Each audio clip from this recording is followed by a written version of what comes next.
Commençons par le commencement, la Première République française. Celle-ci est en réalité un ensemble de gouvernements successifs réunis sous ce nom par les historiens.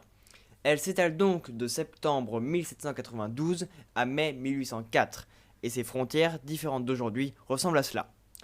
Vous connaissez sûrement le contexte de sa création, nous sommes en pleine Révolution française.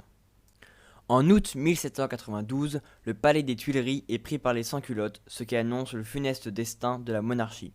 Et effectivement, un mois plus tard, le 21 septembre, les députés de la Convention votent à l'unanimité l'abolition de la monarchie constitutionnelle en France, et ainsi proclament le début de la Première République.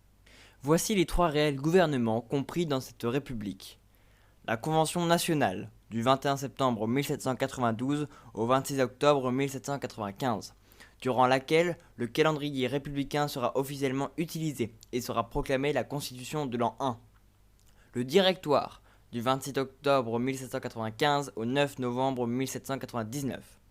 Et enfin le Consulat, du 10 novembre 1799 au 18 mai 1804, qui se terminera, comme vous le savez, par une officialisation de la prise totale de pouvoir de Napoléon Bonaparte.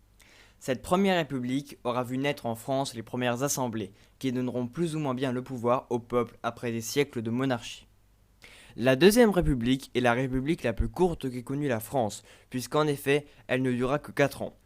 Comme la première république, elle prend place après un régime monarchique et est suivie par un coup d'état d'un Napoléon.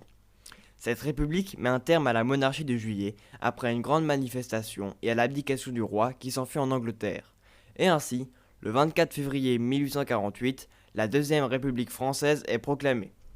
En décembre, Louis-Napoléon Bonaparte est élu président pour 4 ans. Et devinez quoi? Au bout de ces 4 années de conservatisme, Louis-Napoléon Bonaparte fait un coup d'état, devient Napoléon III et instaure le Second Empire le 2 décembre 1852. C'est la fin de cette république. Pour la Troisième République et son contexte de création en particulier, je vous renvoie à ma vidéo sur la guerre de l'unité allemande. En effet, cette république est créée à la suite de la guerre franco-prussienne de 1870. Avec Napoléon III, capturé à Sedan, et la grande défaite française, le gouvernement bascule pour, le 4 septembre 1870, donner lieu à la proclamation de la Troisième République par Léon Gambetta. Sachez que jusqu'à aujourd'hui, en 2017, c'est le régime démocratique le plus long qu'ait connu la France, puisqu'il a duré 70 ans. Ainsi, avec ce régime, les présidents vont se succéder jusqu'en 1940. La Première Guerre mondiale ne va pas renverser le pouvoir en place, mais c'est la seconde qui va tout changer. En effet, sur ce, voici la fin de cette vidéo. J'espère qu'elle vous aura plu, et désormais, vous ne pouvez plus faire aucune erreur sur nos bons vieux gouvernements démocratiques. N'hésitez pas à laisser des commentaires, des pouces en l'air et à rejoindre les rangs.